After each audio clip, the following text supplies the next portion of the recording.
In the Imperium of man, mercy is a luxury long forgotten. Justice, if one can still call it that, is not measured in fairness or reason, but in efficiency. Billions are judged every day across 1,000,000 worlds, and for most, guilt is not a matter of proof, but of existence itself. To live under the shadow of the God Emperor is to be born already suspect, and for those who fail, who displease, who falter even once, there are places waiting beyond imagination. Cold, silent, pitiless. The prisons of the Imperium are not built for redemption, they are built for erasure. A man can scream his innocence until his voice is gone, but in the eyes of the administratum, he is only data, one more line on a parchment, one more body for the machine. Down in those dungeons, under fractured cathedrals and rusted spires, there are no names, only numbers. No sunlight, only the faint glow of lumen strips powered by reactors that hum like distant screams. Time dies there. Hope becomes a story whispered by the dying to comfort themselves. For the Imperium does not waste its prisoners, it recycles them, into labor, into servitors, into examples. Every breath behind those iron bars feeds the same monstrous engine that keeps mankind barely alive. The prisons of the 41st millennium are the lungs of tyranny, breathing in the broken, breathing out obedience.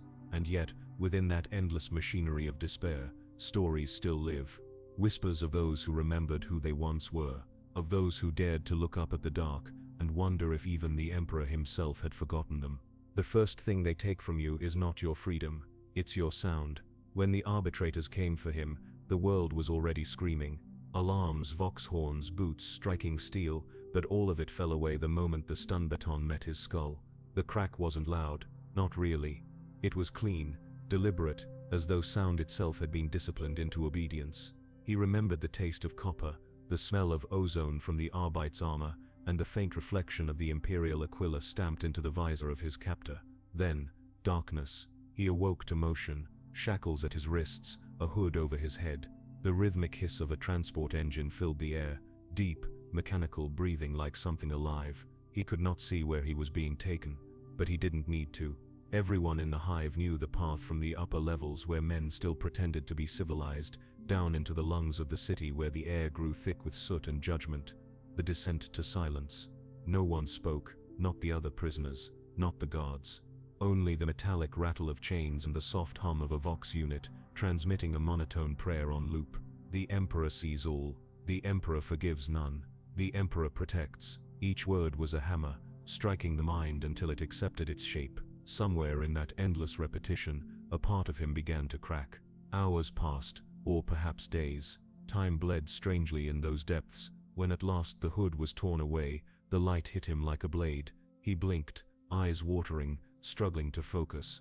The transport bay was vast, a cathedral of rust and shadow. Great iron pillars climbed into the darkness above, wrapped in cables that pulsed faintly with blue light. Between them stood rows of men and women, bound, shivering, heads bowed.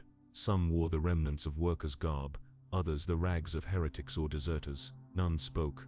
A voice echoed through the chamber, mechanical, layered, more machine than man.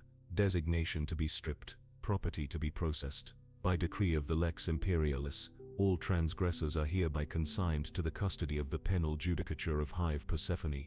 Praise the throne. His name was carved off him like flesh. A brand was pressed into his forearm, a string of numbers and the sigil of the Aquila. The pain didn't matter. The sound of the brand hissing against skin did. It was the sound of identity dying. The prisoners were herded through a gate that hissed open with the slow, deliberate rhythm of ancient hydraulics.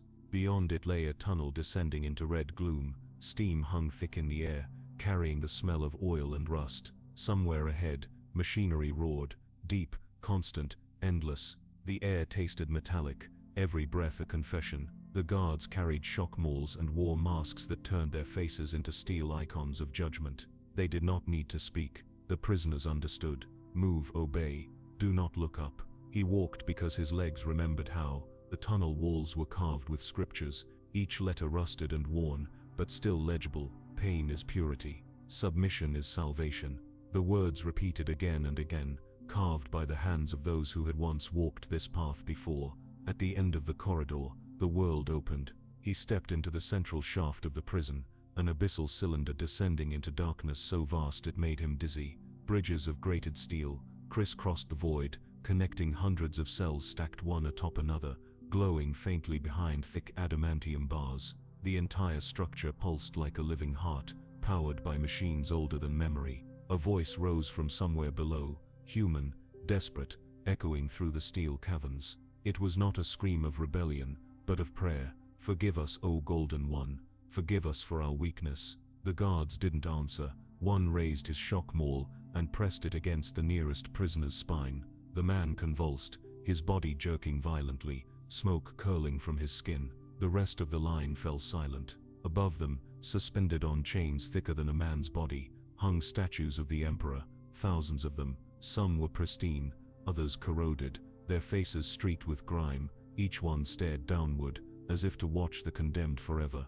Their eyes seemed almost alive in the flickering red light. And there, in that endless descent, the prisoner finally understood. This was not a place built to hold the guilty. It was a place built to erase the concept of innocence itself. He wondered for a moment what crime he had truly committed. Was it theft, negligence, blasphemy in thought or tone? Or was it something simpler, the sin of existing in a world that demanded perfection, but offered nothing human in return? The tunnel behind him sealed shut. The gate hissed with finality. The lights dimmed to the faint pulse of red. Somewhere in the abyss, machinery groaned, and the sound rolled upward like thunder through the veins of the hive. The descent was over.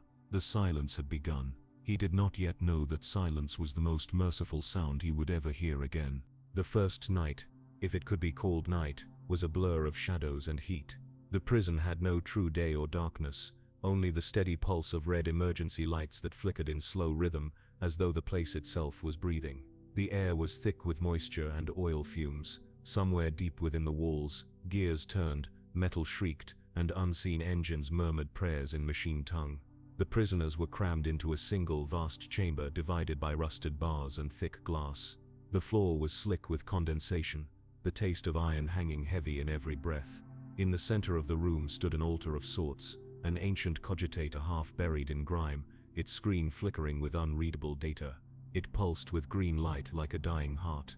Every few minutes, a distorted voice crackled through the vox grills above, recitations of the penal creed, half garbled by static. "Through punishment, we are remade. Through obedience, we are pure." He sat against the wall, hands bound by a magnetic shackle that hummed softly. His throat was dry, no water, no food, no explanation, only waiting, always waiting. That was the rhythm of this place, punishment without reason, time without motion. The man beside him, an old miner with cybernetic eyes, whispered through cracked lips, "They'll strip you clean soon, flesh, mind and memory. You'll pray for death before the first week ends." His voice was brittle, more mechanical than human. He spoke not as warning but as fact. There were rumors even here, drifting like smoke between the condemned. They said this facility didn't just hold criminals, it recycled them. That somewhere beneath these levels, the bodies of prisoners were taken apart piece by piece and rebuilt as servitors. Mindless, tireless constructs wired directly into the machinery of the Imperium.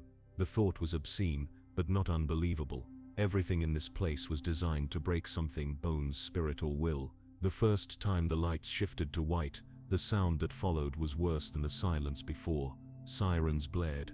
The walls shook. Steam erupted from vents in the ceiling. A door opened at the far end of the chamber, spilling bright light and silhouettes of figures in mechanized armor. Tech priests of the adeptus mechanicus, their faces hidden behind respirator masks, red robes trailing like blood. Servitors followed them, pale things with mechanical limbs, dragging carts filled with surgical tools that gleamed under the harsh light. "Processing begins," one of the tech priests intoned. His voice filtered through a vox grill that turned it into static and chant. The prisoners were herded into lines, each step echoing on the metal floor. No one dared resist. The servitors moved among them, marking their skin with burning seals and metallic clamps that attached data tags to their necks. His turn came swiftly. Cold hands, no metal hands, gripped his face, tilting it upward. A lens scanned his eyes, and a mechanical voice whispered a string of numbers. His name was gone. Only his designation remained: Penal Unit 47 Delta 93. He was pushed forward through another gate, into a corridor that sloped downward. The air grew hotter, thicker. Steam hissed from pipes overhead, carrying the scent of promethium and blood. He could hear distant screams echoing through the walls, not of pain but of transformation, the sound of humanity being rewritten, and as the noise grew louder, he felt something stir deep in his chest, not courage, not defiance, something older, a sense that the world had already ended long ago, and this was merely the echo of its slow decay. He looked down the corridor, where the red light pulsed in time with the throbbing hum of unseen machinery, and knew with a quiet certainty that whatever awaited him below was not death. It was rebirth, a forced, mechanical kind of immortality. They stripped him of everything, uniform, name, even the small habits of movement that once made him human. The chamber beyond the corridor was like the inside of a dying machine, its walls slick with condensation and blood. Massive piston arms moved above, each motion accompanied by the grinding chorus of gears and metal teeth. The air thrummed with static prayers to the Omnissiah, recited by the hooded tech priests as they worked. A conveyor ran through the center of the room, carrying bodies in various states of mutilation. Some still breathed, some twitched as if their nervous systems refused to accept what was happening. Every few seconds a servitor arm plunged a needle into soft flesh, injecting sedatives or nanite fluids that glittered faintly in the low light. The hum of saws began to blend with the slow chanting of the priests. Flesh is weak, steel is eternal. Through service we find sanctity. He stood in line, naked except for the cold restraints locked around his wrists and ankles. The man in front of him, a deserter from the Astra Militarum by his markings, screamed as they placed a crown of wires onto his skull. His voice cracked, shifted, then fell silent as the device hissed. When the tech priests removed it, his eyes were empty. The glow of personality had been scrubbed clean. What remained was obedience made manifest. He wanted to run, to fight, to do anything but stand still, yet the air itself seemed to weigh him down. Fear was not enough to cause motion. It was a chain as binding as the metal around his limbs. And so he waited. The hum of machinery seemed to slow as his turn approached. A priest turned toward him, robes sweeping across the floor, mechadendrites twitching with surgical precision. Designation 47 Delta 93, the priest droned. Organic stability, acceptable. Neural receptivity, above standard. Above standard. The words lodged in his mind like a splinter. It meant something worse. It meant they could use more of him. The procedure began. The restraints tightened. A circular mechanism descended from the ceiling, unfolding like a steel flower. Wires hung from it, each tipped with a needle that glimmered under the light. They pierced into his temples, spine, and chest with mechanical indifference. Pain flared, white-hot, then faded into a dull vibration that spread through every nerve. He could feel the machine inside him now, breathing through him, thinking through him. The priest murmured code phrases in lingua technis, each syllable a command that rewrote another part of his consciousness. Then came the memory purge. It wasn't a flash or explosion, it was erosion. One thought at a time dissolved into static. Faces blurred, voices dimmed, names lost their meaning. He tried to hold on to something, anything, his home, his mother's voice, the smell of rain on stone, but the machine was thorough. It took not only memory, but context. He remembered a sky, but not what color it had been. He remembered laughter, but not whose. Slowly he became hollow, and in that hollow space something else began to form. Code, command, purpose. Servitor, Unit 47 Delta 93, designation confirmed. The priest's voice was distant, almost gentle. Cognitive inhibitors at 70% efficiency. Retain base motor awareness. Proceed to assembly. He could still hear, still see, but everything was distant now, like watching through glass. His body moved without his will, guided by the implants that pulsed under his skin. The other new servitors joined him in silent procession, their movements synchronized. None spoke, none resisted. Only the rhythmic hiss of pistons and the steady low hum of thoughtless obedience filled the chamber. He caught his reflection in a metal plate as he passed, a pale half-machine creature with a face still shaped like his own, but drained of self. The eyes that looked back at him were not dead. They were occupied. The tech priests whispered benedictions as they followed the line. To them this was not horror, this was faith. Through labor comes redemption, through servitude comes unity. Through death the Emperor's work endures. And somewhere, behind the fog of control and the static of his new existence, a small part of him, whatever remained, asked a question he could no longer form into words.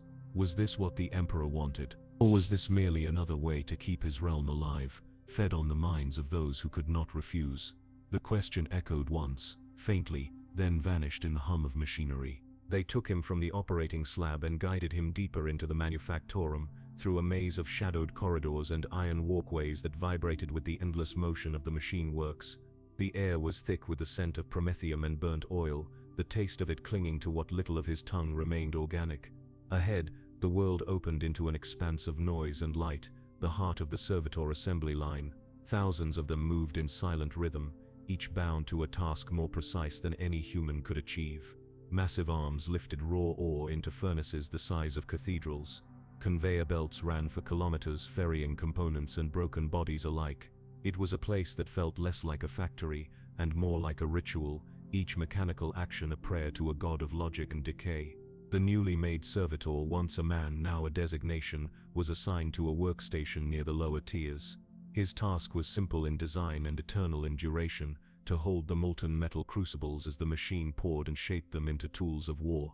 The heat blistered what remained of his flesh, but the augmetics embedded in his arms kept him standing. Pain was measured and limited, regulated by the implants that monitored his function.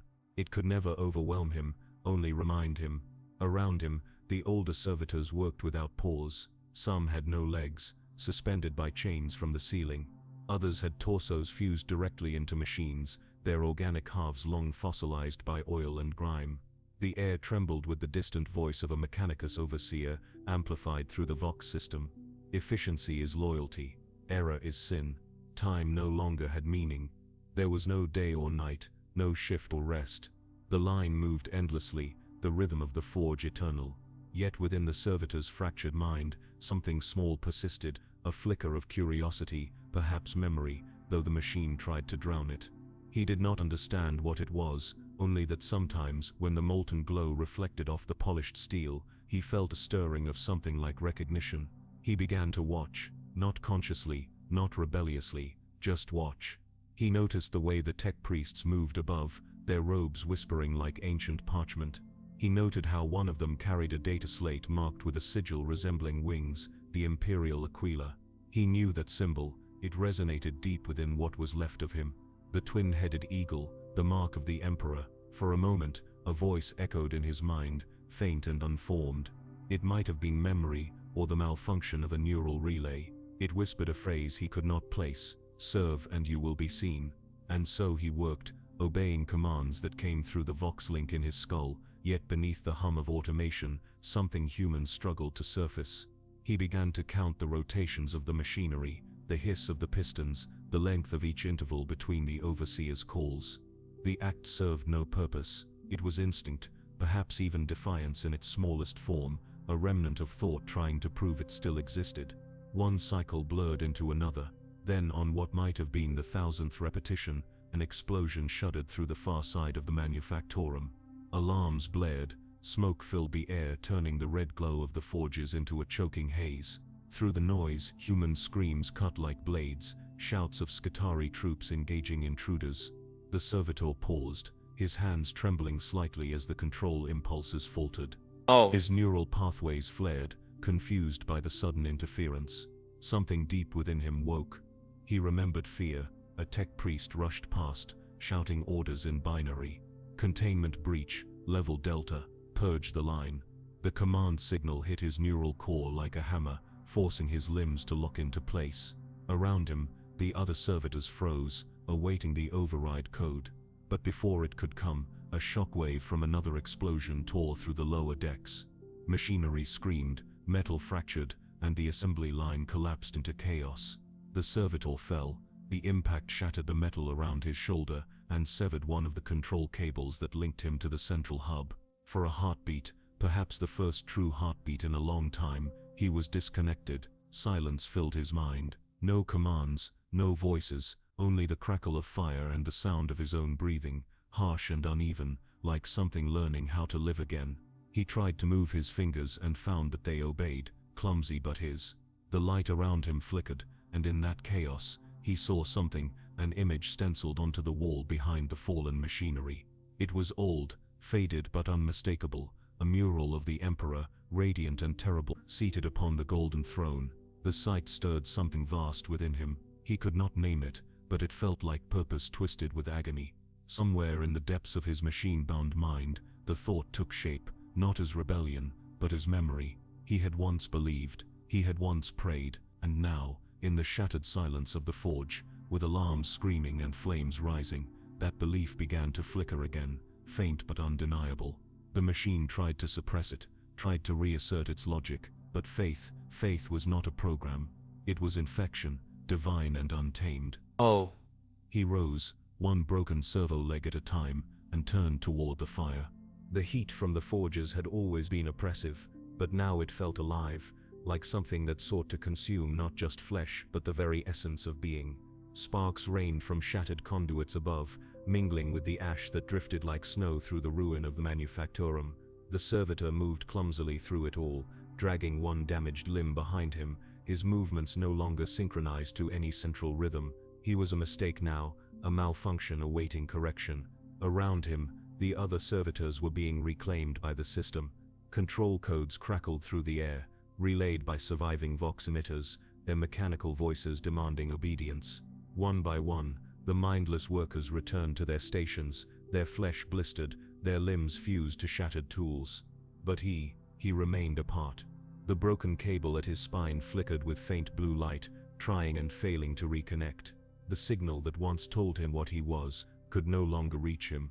In that absence of command, the silence was deafening. He had no name, no designation that he could recall, only fragments, images that surfaced like bubbles in oil. A battlefield, rain on metal, the sound of a voice calling for orders, and then the blinding white of pain as the mechanicus claimed him. The past was an impossible fog, but its shadows made the present unbearable. A flicker of movement caught his gaze through the rising smoke. Across the molten floor, a tech priest was pinned beneath fallen machinery, mechadendrites flailing like wounded serpents. The red robes were torn, revealing layers of augmetics that hissed and sparked. The servitor's mind registered a single directive from some lingering protocol: assist the adeptus mechanicus. He hesitated. That hesitation by itself was heresy in the machine's logic. But in that sliver of delay, he realized the thought wasn't implanted, it was his own. He looked upon the dying priest and saw not authority, but fragility. The man-machine hybrid was whispering binary prayers to the Omnissiah, his vocoder sputtering static-laced syllables. The servitor approached, the sound of his heavy steps echoing through the ruined hall. The tech priest's mechanical eyes swiveled toward him, red lenses focusing through the haze. Unit 97, obey. Restore function. Reconnect to hub. Each word came out like a spark snapping from a broken wire. The servitor stared, motionless. Somewhere in his fading organic memory, he thought of what obedience had cost him, the silence of thought, the erasure of self. Something inside him refused. Instead of reconnecting the priest to the hub, he reached down and tore away the cable from the fallen machine that pinned him. The tech priest convulsed, mechanical limbs thrashing wildly as his systems collapsed. For a moment, the entire chamber flickered with light, as though the act itself had disrupted some sacred circuit. The servitor stepped back, watching as the priest's red optics dimmed, fading into darkness. He didn't understand what he had done, only that it felt final. There was no joy in it, no rebellion, only the stillness of release. The machine voices screamed through the Vox network, registering unauthorized interference. Somewhere above, the Skitarii were descending, their augmetic feet hammering against the metal walkways as they moved to purge the corrupted section. The servitor turned away from the corpse and began to move deeper into the facility. He followed the tunnels that led beneath the forges, through maintenance corridors lined with forgotten relics, tools, broken servo arms, shattered cogitators.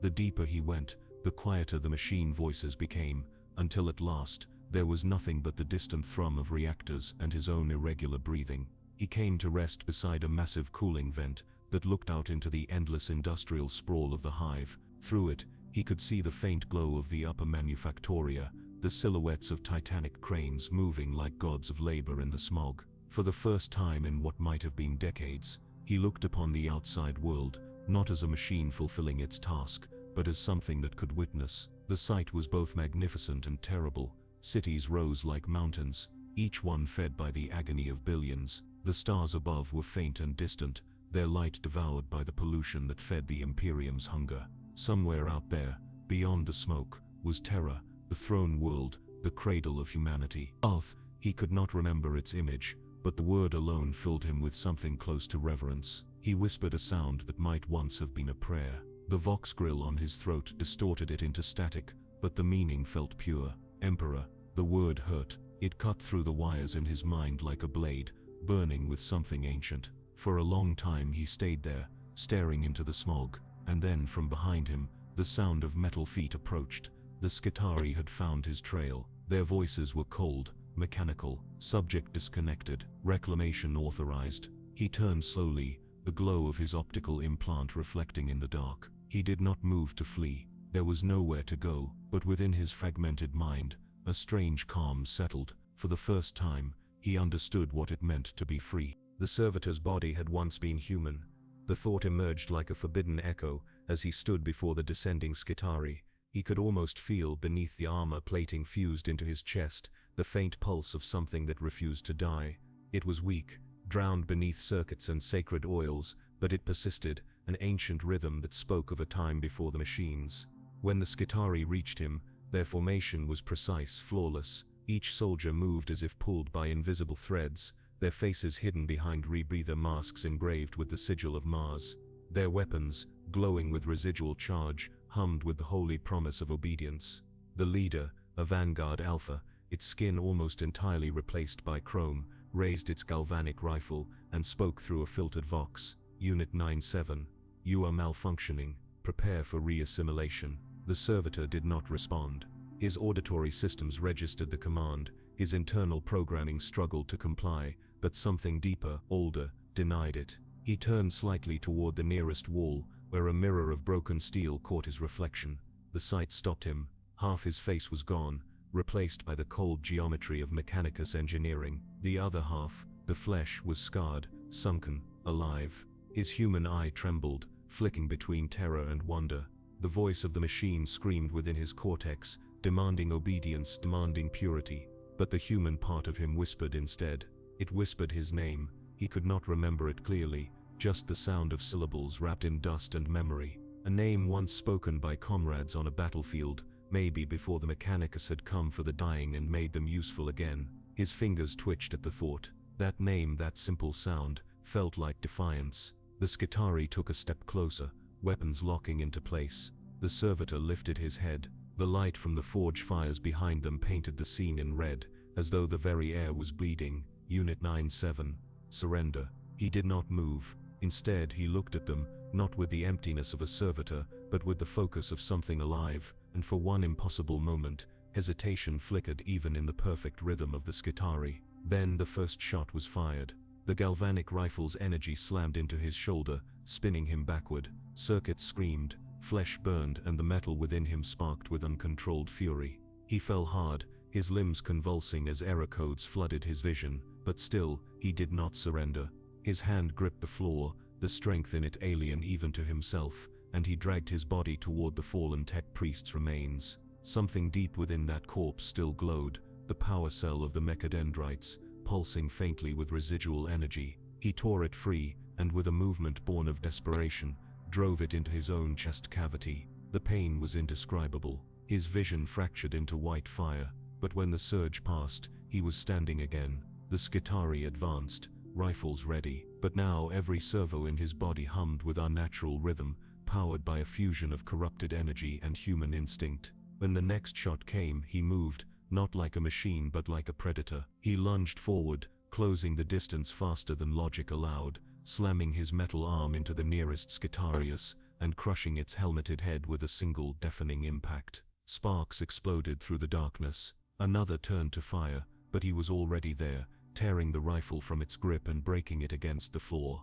It was not combat. It was something older, something primal. The air filled with static and screams, machine code prayers colliding with the raw fury of survival. When it was over, the servitor stood among the broken remains of the soldiers, his body trembling, his breathing ragged. The forgers roared behind him, indifferent. The silence that followed was unbearable. He looked down at his hands, metal coated in blood. For the first time in countless years, he realized it was not someone else's. It was his own. In the distance, alarms began to rise through the hive. Red light flared across the ceilings, and the Vox networks carried one repeated phrase: containment breach, servitor deviation detected, level theta lockdown in progress. The servitor turned away and began to move again, deeper into the labyrinth. He didn't know where he was going. Perhaps no one in the Imperium ever truly did, but every step carried him further from the silence of obedience, and closer to the unknown. Far above,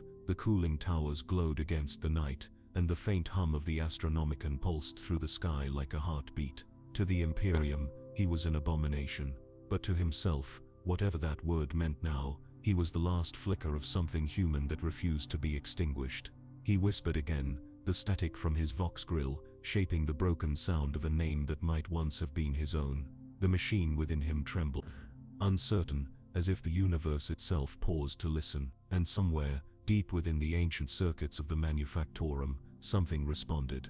The Manufactorum was awake now, a living labyrinth of iron and fire that trembled beneath the weight of its own endless purpose. Sirens wailed across its titanic halls, and the air became thick with the scent of burning promethium and ozone. Hydraulic doors sealed one after another, the metallic thunder echoing through the corridors like the tolling of mechanized bells. Somewhere above, a voice, cold, synthetic, unyielding, repeated the command for containment. The servitor, designation 97, had ceased to exist in the eyes of the machine god. In his place stood a heresy of flesh and wire. He moved through the shadows, each step uneven, driven by something he could not name. His internal systems fought to shut him down, to correct what they saw as corruption, but every time they tried, something resisted. It was not strength, it was not rage, it was the faint flickering echo of choice, a word without meaning to a servitor, until now. The corridors grew narrower, their walls crowded with sacred conduits and rusted inscriptions written in binaric prayer. He passed a chamber where hundreds of dormant units stood connected to their recharge racks, motionless, headless, their limbs twitching at random as their systems awaited reactivation. Once, he had been one of them, dreamless, thoughtless, a perfect instrument. Now he felt a strange ache in the back of his skull, a sensation he barely recognized: fear. A low grinding sound pulled his attention. From the shadows emerged a Magos Biologis, part human, part arachnid machine, its 8 mechanical limbs hissing as they carried it forward. Its photoreceptors glowed an angry crimson, and its voice rasped through a chorus of speakers. You should not exist. You are the ruin of function. The Emperor demands purity of form. The servitor froze, trembling as code flooded his neural cortex, command chains trying to force him to kneel. The Magos extended a claw, its movements precise, ceremonial. Your rebellion is a disease, Unit 97. You will be unmade and reforged as data. But as the Magos drew nearer, something inside him shifted, like a memory surfacing through static. A flash of a battlefield, of mud and fire, of human screams. He remembered a hand gripping his shoulder, the face of a dying comrade saying something he could not hear. Then the silence of death. Then the white light of mechanicus surgery. He felt the claw of the Magos touch his temple. Obey, it whispered through the Vox. Instead, the servitor raised his hand. The motion was slow, almost reluctant, but when he closed his fingers around the Magos' wrist, the bones beneath the metal cracked. Sparks burst like lightning between them. The Magos shrieked, half in binary, half in agony, its systems convulsing as the servitor twisted its limb and drove it back against the wall. The sacred fluids that kept its organs alive spilled onto the floor, sizzling where they touched the heat of the steel. The servitor's internal code screamed warnings of heresy, of defilement, of eternal damnation. But beneath that digital storm, another voice whispered, a human voice, faint, tired but free. He tore the Magos' data spine free, and with it came the control signals that had been binding his neural core. The pain was immeasurable, a storm of fire through every nerve and cable. But when the light dimmed, the silence that followed was different, not empty, alive. He stumbled backward, gasping. The Magos lay still, its last words a broken stream of static. The servitor's hand trembled as he stared at it. Blood and oil mixed on his skin, indistinguishable. For the first time in centuries, he could hear his own heartbeat. The sound terrified him. It reminded him that he was still something that could die. He continued deeper into the Manufactorum. Each corridor seemed older than the last, lined with statues of robed adepts, their faces corroded by time, their once sacred inscriptions reduced to unreadable scars. The deeper he went, The colder the air became, steam condensed on the ceilings and dripped like rain onto the floor, forming shallow pools that reflected his distorted face. Then, from the darkness ahead, came movement, slow, deliberate. Figures emerged carrying torches, their silhouettes tall and thin, cloaked in crimson robes. The cult mechanicus had come. At their center floated a single figure of immense stature, a magos dominus, its mechanical halo burning with the light of devotion. "You desecrate the flesh with rebellion,"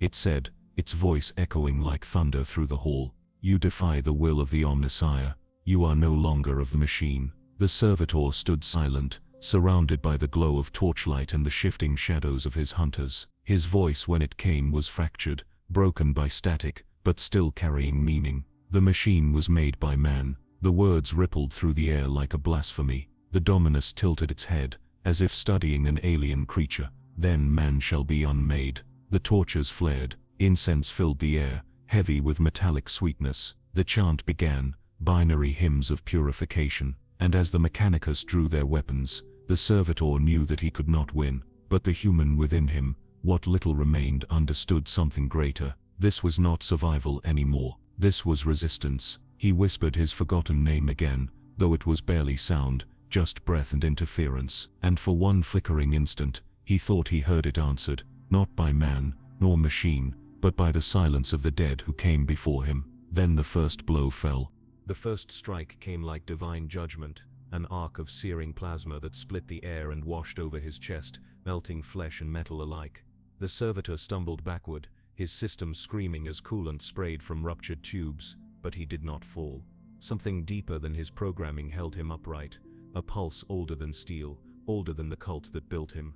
Bolter rounds followed, each impact hammering against his frame, tearing through synthetic muscle and ceramite plating.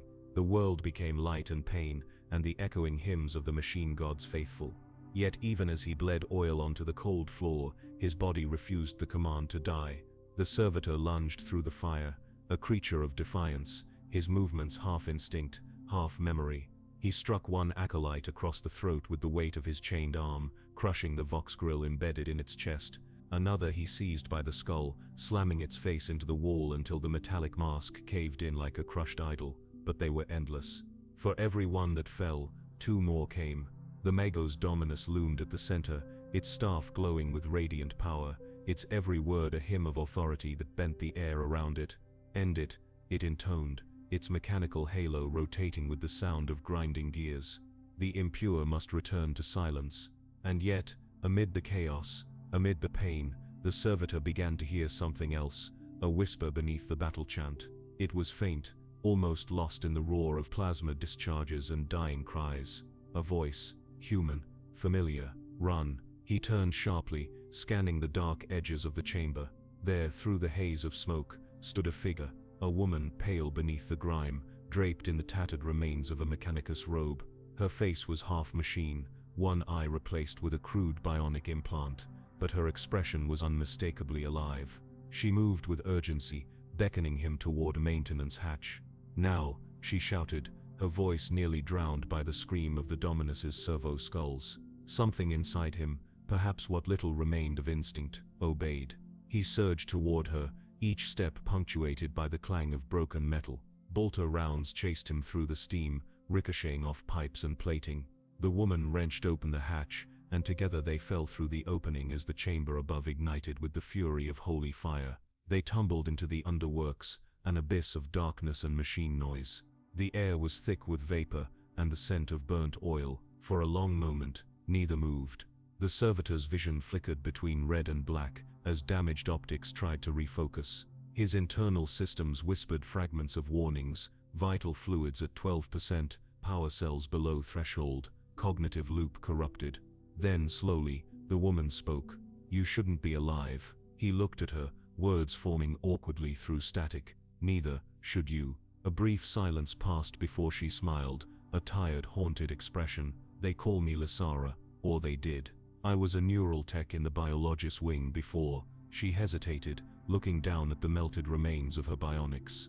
"Before they found out I remembered too much." He stared at her through the red haze of his optics, unable to comprehend. "Remembered." Lysara reached into her cloak and pulled out a small data slate, Its screen cracked and flickering with static. "They erase us," she said quietly. "Every worker, every experiment, every voice that questions, they burn memory as fuel. But sometimes the mind resists the purge." She looked at him with something close to sorrow. "You're proof of that." He lowered his head. The metal beneath his skin creaked. "I don't understand what I am." Lasara touched his arm, hesitant, almost reverent. "You're what they fear most. A machine that dreams, a man that refuses to vanish." The servitor processed the words in silence. Somewhere deep inside, a data fragment surfaced, an old entry, a human voice recorded long ago. Subject 97, a former guardsman, 88th Cadian. Neural pattern intact at 47%. Emotional residue, persistent. The file ended abruptly, but the name attached to it flickered in his vision like a dying light. Sergeant Varen Holt. He whispered it before he could stop himself. "Varen." Lasara looked at him sharply. "What?" "My name was Varen Holt." The words felt alien on his tongue, as though they belonged to someone else entirely. Yet as he spoke them, something heavy shifted inside him. Above them, the sound of the Dominus's search servitors echoed through the vents, mechanical howls that shook the pipes and filled the underworks with cold vibration. The hunt was far from over. Lasara motioned for silence, her eyes scanning the darkness. "They won't stop," she said, "not until you're ash and data." The servitor turned toward the tunnels ahead. The path was uncertain, but he felt it pulling at him, an unseen current, leading deeper into the machine's heart. He did not know what waited there, or whether he would survive long enough to see it. But for the first time in centuries, he felt something resembling purpose, not obedience, not programming, purpose. "Then we go," he said, his voice rough with static. Lasara nodded, clutching the data slate to her chest. Together they vanished into the dark tunnels below the manufactorum, leaving behind the burning corpse of the Magos Dominus, and the echo of a machine that had learned to remember. Far above, the mechanicus continued its prayers of purification, oblivious to the heresy crawling beneath its sacred floors, a spark of defiance that, if left to grow, might one day burn the machine from within. The tunnels stretched endlessly beneath the manufactorum, a labyrinth of forgotten maintenance shafts, coolant veins, and rusted arteries pulsing with dim machine light. Steam hissed from ruptured pipes, coating everything in a sheen of condensation. Somewhere above, the distant hymns of the mechanicus echoed faintly, like the heartbeat of a slumbering god. Lasara led the way, her movements swift despite her damaged limbs. The servitor Varen, as he had begun to remember himself, followed close behind, his heavy frame scraping against the walls. Each step sent sparks through the dark. They walked in silence for a long time, until Lasara finally spoke, her voice soft and cautious. "You remember your name? That's impossible." Varen's response came with a metallic rasp. "Memory. Fragments. A battlefield. Orders shouted through static. Then, nothing." She glanced at him, curiosity and fear mingling in her expression. "They must have used a partial neural graft instead of a clean wipe. Dangerous. It means the mind beneath is still fighting." "Fighting what?" "Control," she said simply. They reached a junction where 3 tunnels met, each marked by faded cogengrams. Lasara knelt and scraped away layers of grime to reveal a small sigil etched into the metal, a broken cog surrounded by a single drop of blood. "The disciples of the Red Veil," she whispered. "They used to hide down here before the purge." Varen tilted his head. "Cult, not a cult," she said. "A resistance. Former tech priests, servitors, and human laborers who remembered what the mechanicus took from them. They believed that the flesh and the machine could coexist, without domination, without erasure." Her voice trembled slightly. "They were slaughtered for that belief." Varen stared at the sigil for a long moment. Something stirred inside him again, a flicker of memory. Voices shouting through fire, the smell of promethium, the sight of men and women dragged through corridors by steel tendrils. He clenched his fists, the metal groaning beneath his grip. "They erased them," he muttered. "They erase everything that feels," Lasara said bitterly. "It's easier to worship a god that never questions you." The sound of distant movement cut through their words, metal on metal, rhythmic and precise. "Servitors, search units."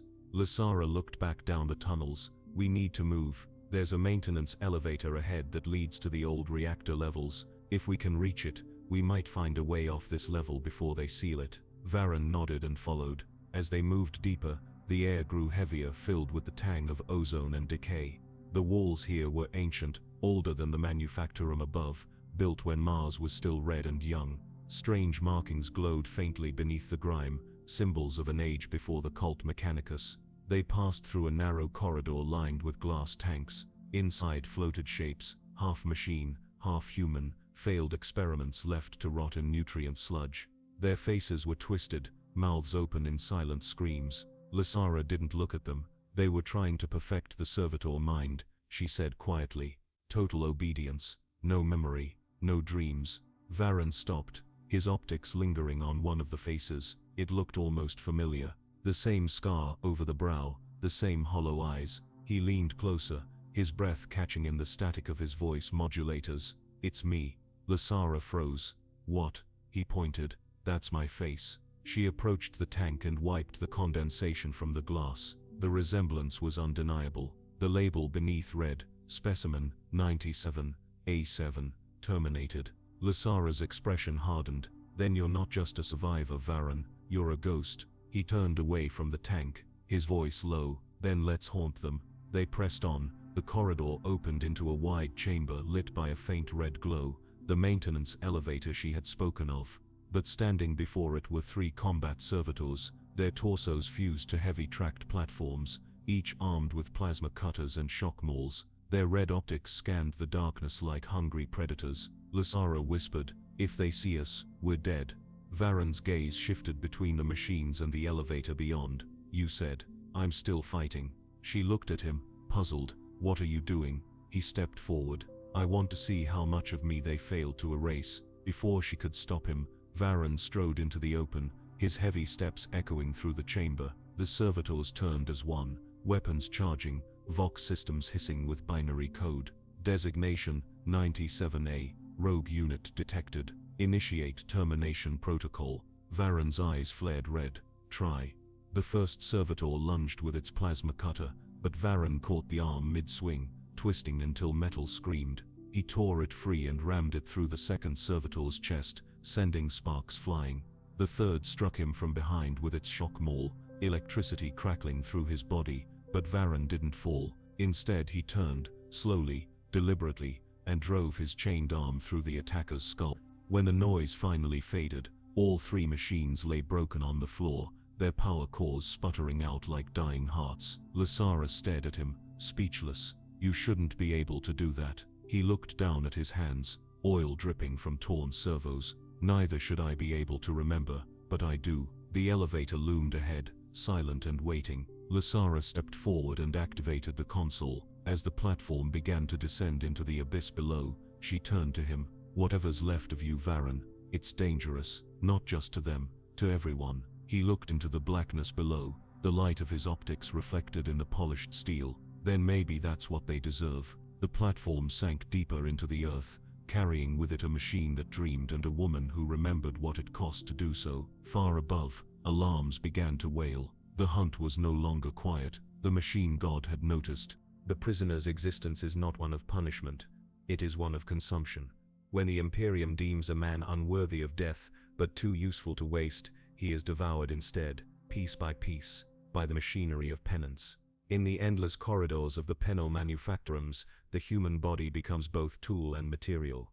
The breath of the condemned drives the furnaces, their muscle powers the forges, and their despair oils the gears of devotion. The prisons of the Mechanicus do not echo with cries for mercy itself is a concept long since stripped away, replaced by the shrill hymns of cogitation engines and the ceaseless rhythm of production. It is said that within these chambers time loses its meaning, that the days are marked only by the sound of the overseer's staff and the distant rumble of titanic machines that never stop. The prisoners are not allowed to look upon the sky. Most would not remember what it looked like even if permitted. Their world is metal, rust, sweat and blood. The light that filters down through the grates is sickly and mechanical, a false illumination meant only to prevent error, not comfort. There are no windows here, only vents that breathe toxic air and whispers that pass through them like trapped spirits. To those who listen too closely, it is said you can hear the voices of those who once stood where you now stand, eternally looping through the Vox systems, trapped like echoes in a digital purgatory. The wardens of these facilities are not human in the sense most would recognize. They are part of the great machine cult, red-robed adepts who see flesh as imperfection and sin. Their eyes glow like polished brass lenses, their movements deliberate and cold. They do not punish out of cruelty but function. To them pain is not vengeance, it is calibration. Each inmate is a cog, and cogs must fit precisely or be replaced. The process of breaking and rebuilding the condemned is ritualized. The body is stripped, the mind reprogrammed, and the voice silenced.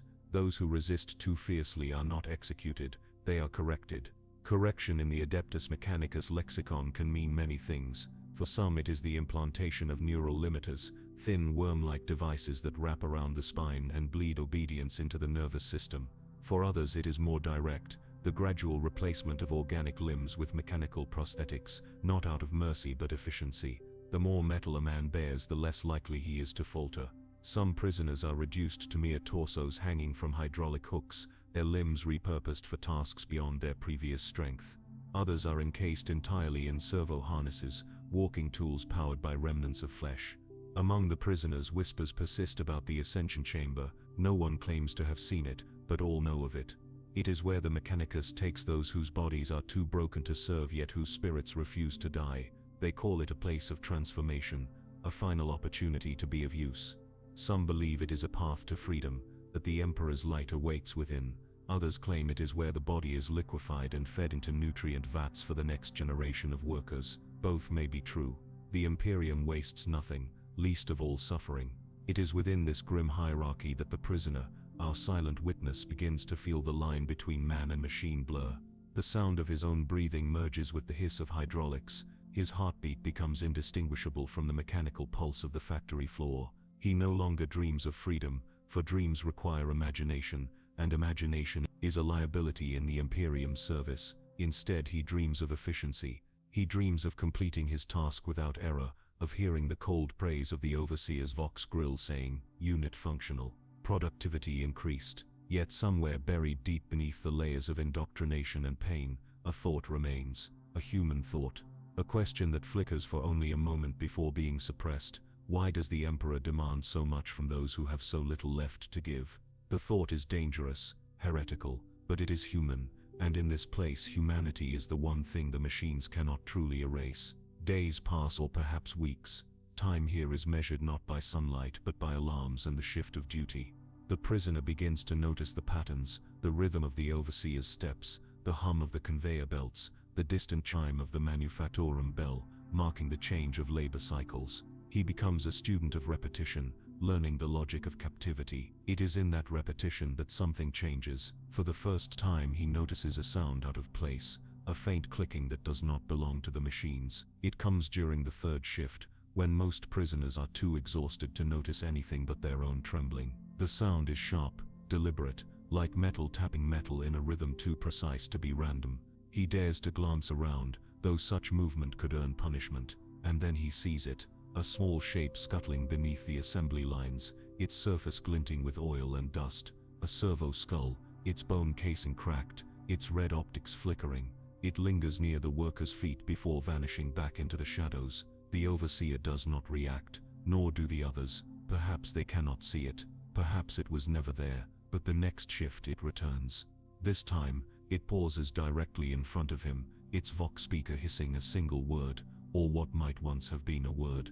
The sound is distorted, broken, yet recognizable. "Remember," then it vanishes again. The prisoner cannot process the meaning. Remember what? His past, his name, the world beyond this iron tomb. The question festers inside him like a hidden infection, spreading through the sterile obedience that once kept him stable. For the first time in years, or perhaps decades, he hesitates during his work. His motion falters. The overseer notices. A spark whip lashes across his shoulder, searing flesh and nerve alike. He does not scream. He only hears the echo of that single word again and again. Remember, at night, or what passes for night here, he lies in his cell and tries to piece together fragments of what once was. A face, a sky, the warmth of sunlight on bare skin, the smell of something clean, untainted by rust and chemicals. The memories come like static through a broken vox, flashes of something impossibly distant, and yet they hurt more than the lashes ever did. He begins to look for the servo skull each day,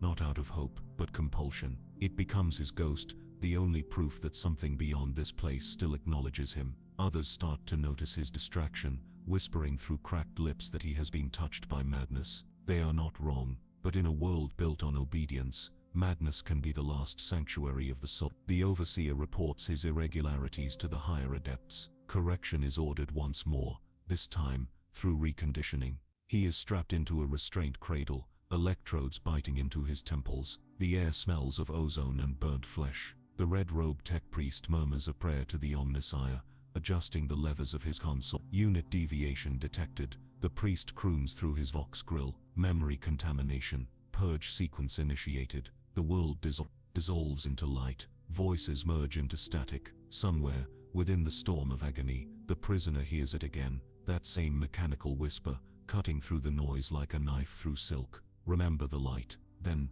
darkness. When consciousness returns, it does not come as awareness but as sensation, the ache of joints fused to metal, the faint smell of blood mingled with oil, and the taste of metal on a dry tongue.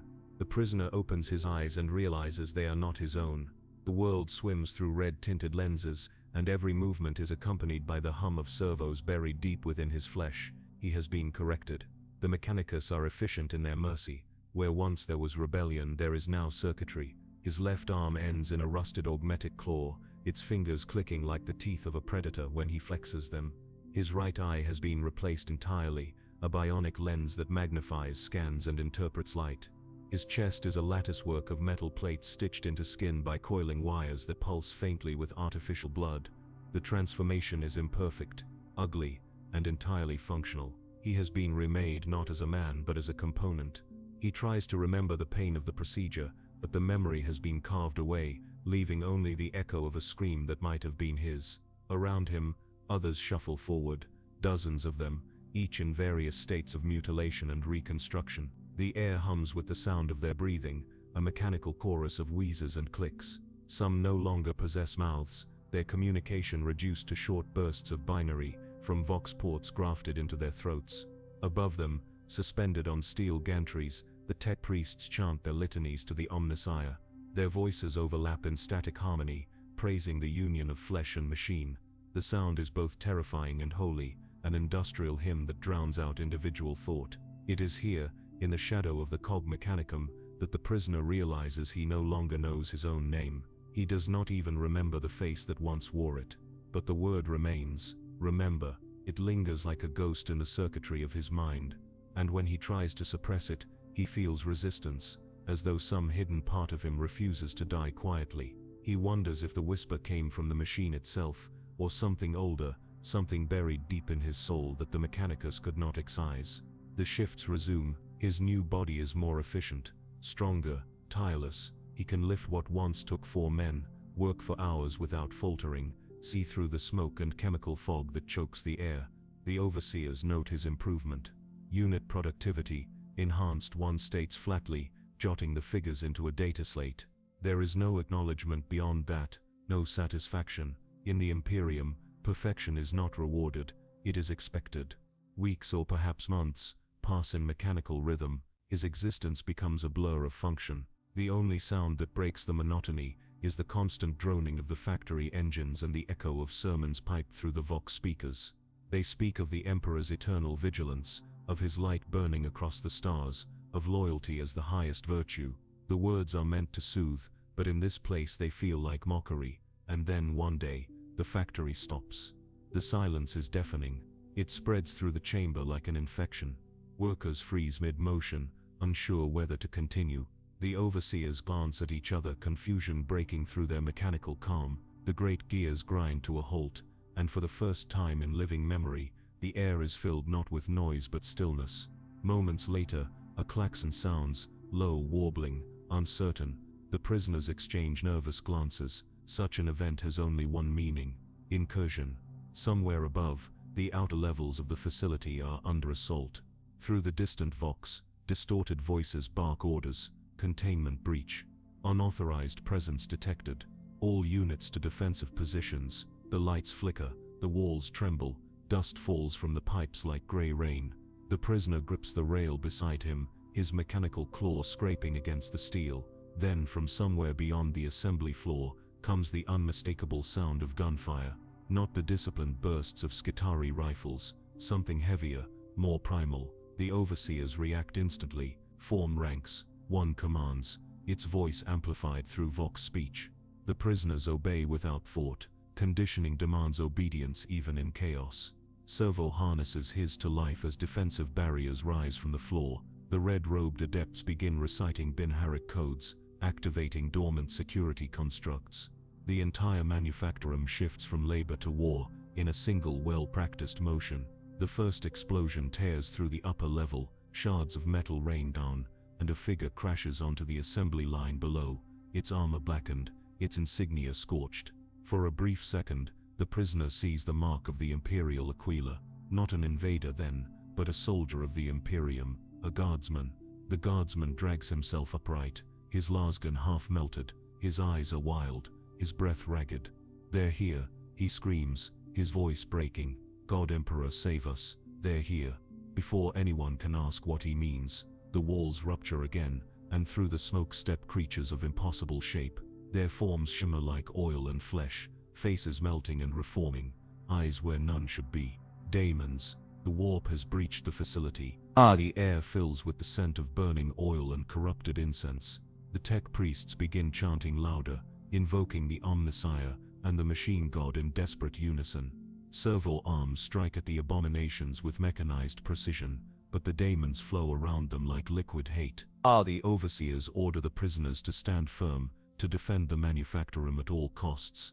But how can they? They are unarmed, half flesh, half machine, barely alive. Still, something ancient stirs in the prisoner's chest, a reflex, buried deep within the remnants of humanity. Aldi moves to shield another worker as a daemon lunges from the smoke, its claws shimmering with unnatural fire.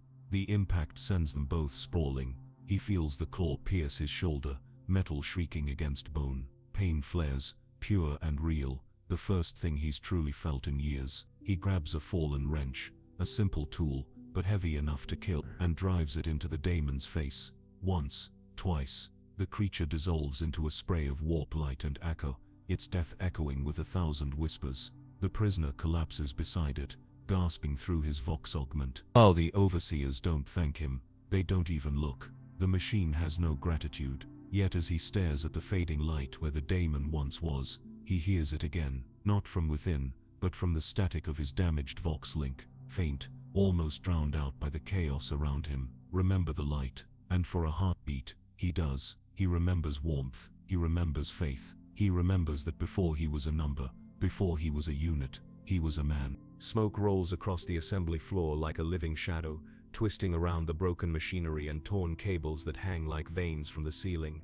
The servitors move in rigid mechanical unison, still trying to fulfill their programmed duties even as the world burns around them. Sparks leap from dying cogitators, casting the factory in flashes of orange and white. The heat is unbearable, and the smell, a mixture of burning promethium, charred flesh and machine oil, clings to every breath. The prisoner staggers forward, clutching his wounded arm, the augmetic servos in his shoulder twitching erratically from the damage. Around him, the war between faith and horror rages on. Skitari fire-disciplined bursts into the demonic tide, their mechanical precision clashing against the fluid madness of the warp. One moment, the enemy looks solid, the next it melts into vapor, reforming behind them.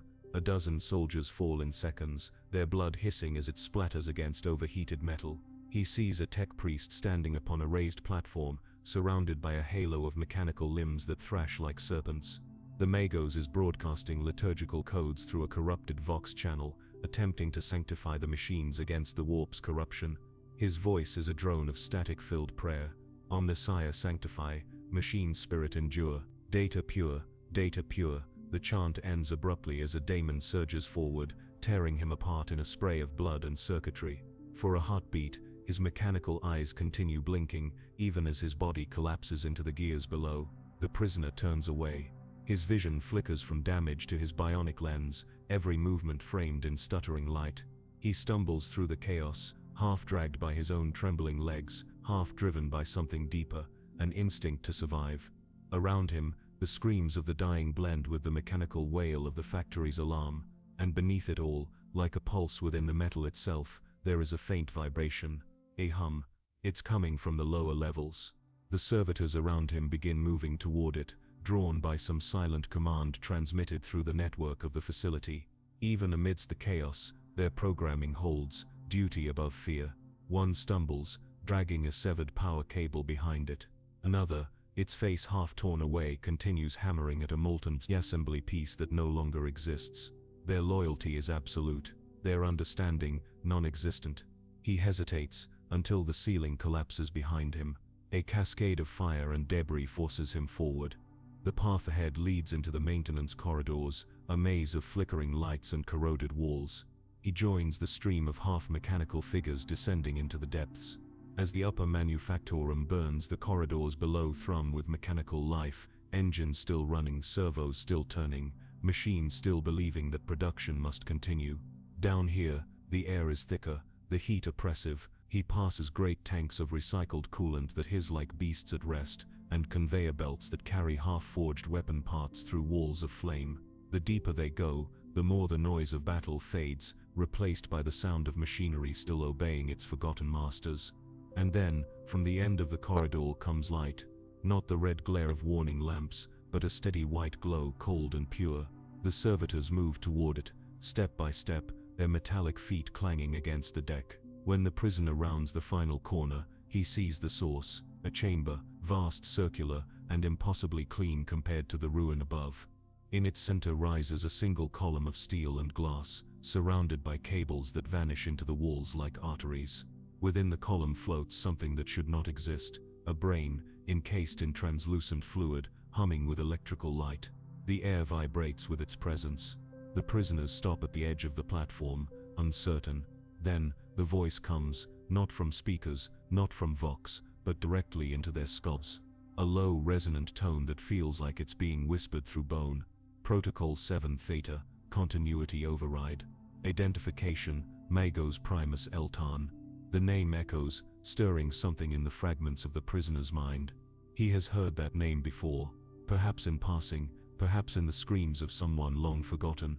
The voice continues, calm and clinical even as the world above dies. Surface systems compromised, warp entities detected, defensive measures insufficient, reallocation required. Organic units will be repurposed for machine preservation. The servitors obey immediately.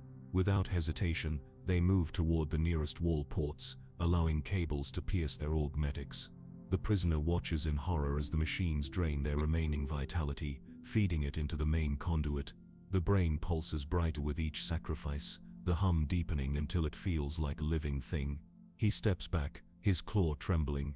No, the word emerges distorted through his damaged vox. No more, but even as he speaks, a voice responds, not the Magos, not the machine, a whisper, faint but familiar, threading through the static of his thoughts. Remember the light. It is not his imagination. It is the same voice that guided him before, breaking through the programming, piercing the fog of obedience. He glances at the others, but none react. They cannot hear it. It's his alone. He looks back at the brain in the chamber, and realizes what it is. The mind of the facility itself, a fragment of the mechanicus that has chosen survival over sanctity. The machine is eating its own servants to stay alive. And for the first time since his transformation, he feels anger. Real, human anger.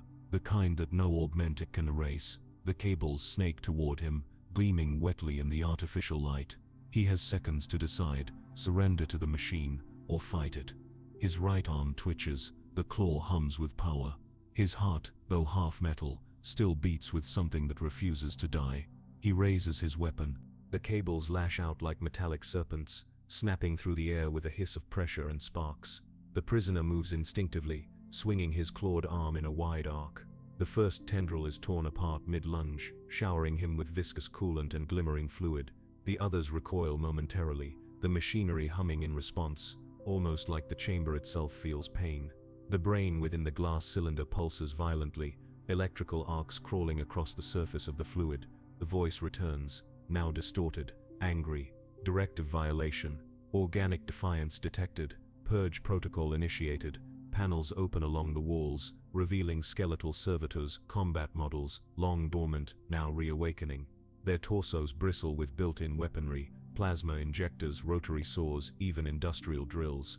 Their eyes flicker to life one by one, glowing with that same sickly white light. The prisoner staggers backward, his vision blurs, damaged optics flickering as warnings flood his mind. He can feel his body trembling, the augmetics struggling to keep balance. And yet, deep inside, something pushes him forward.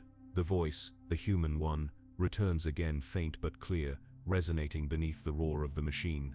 You were not made to serve forever.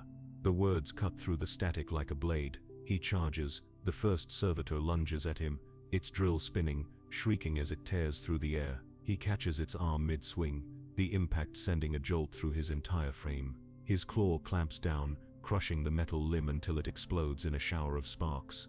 He rams his elbow into its chest and tears it open, exposing whirring gears and a faintly beating organ, a grotesque fusion of flesh and machine. He doesn't stop.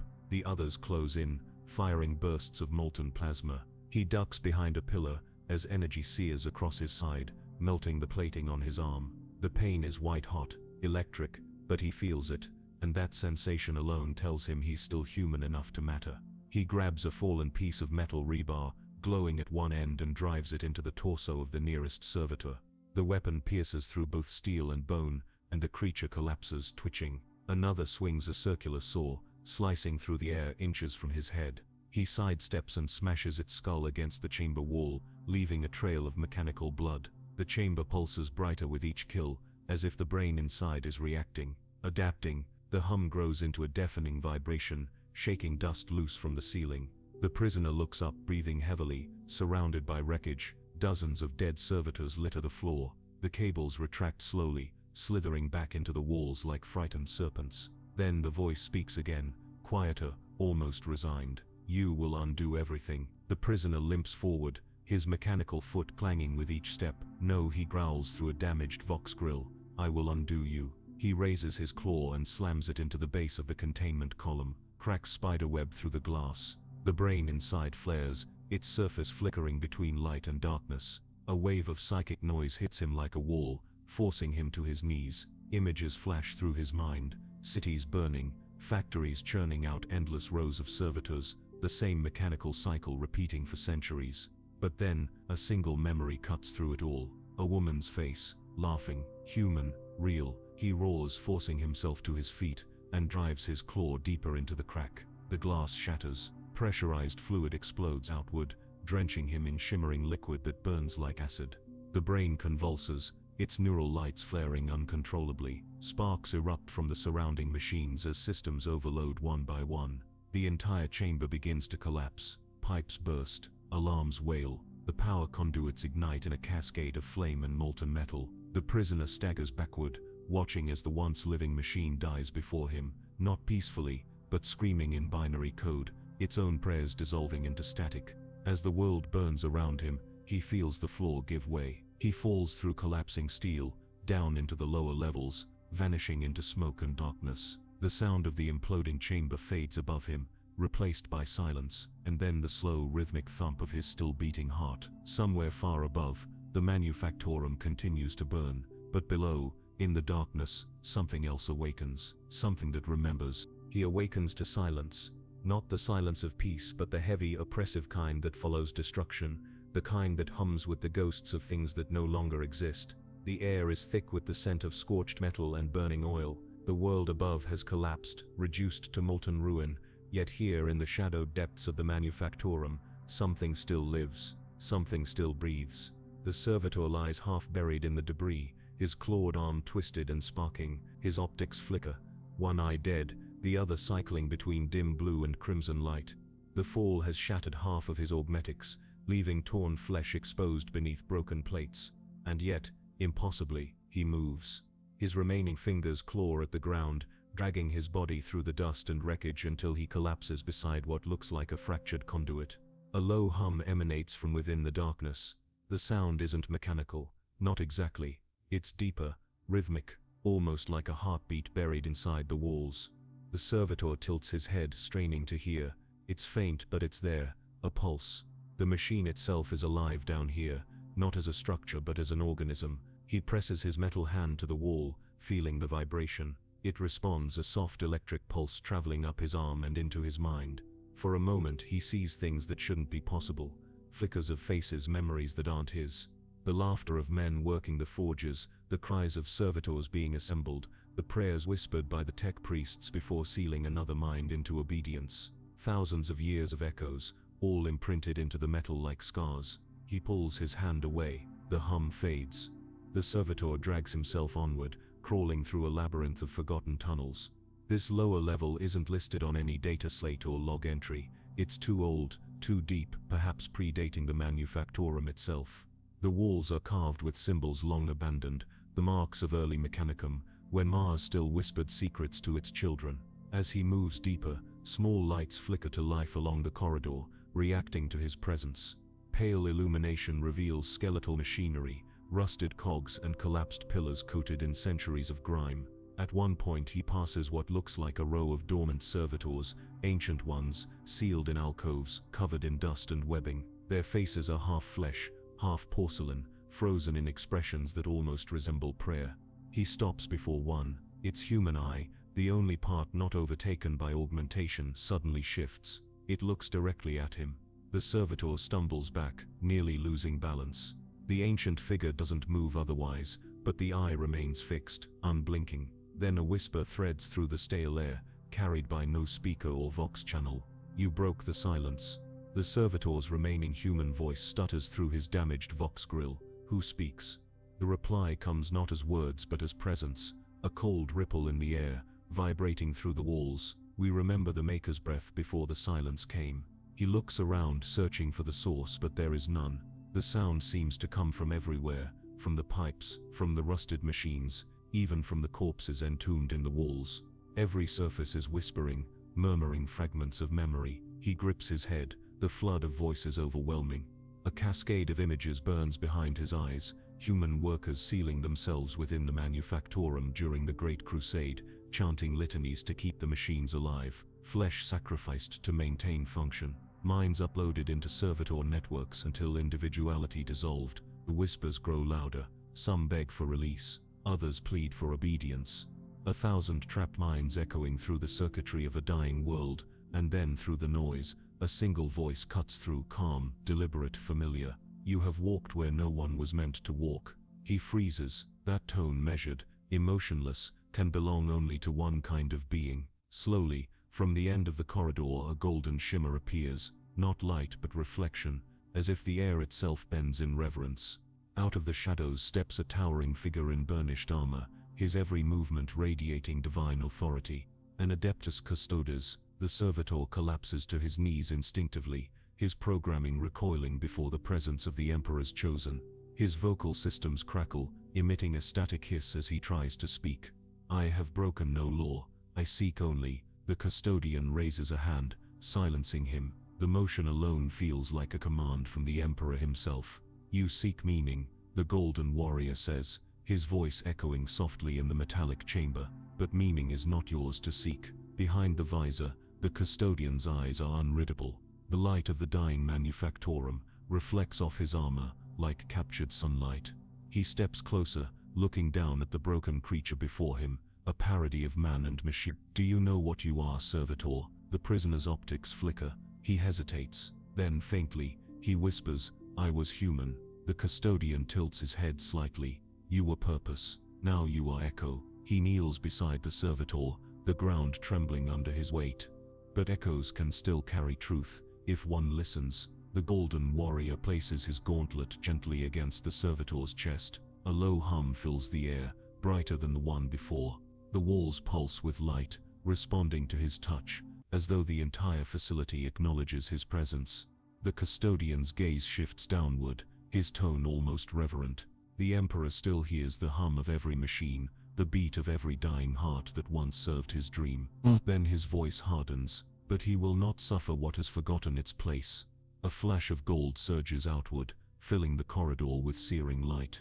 The servitor screams, and yet, he does not die. When the light fades, the custodian is gone, vanished into the ether like a vision.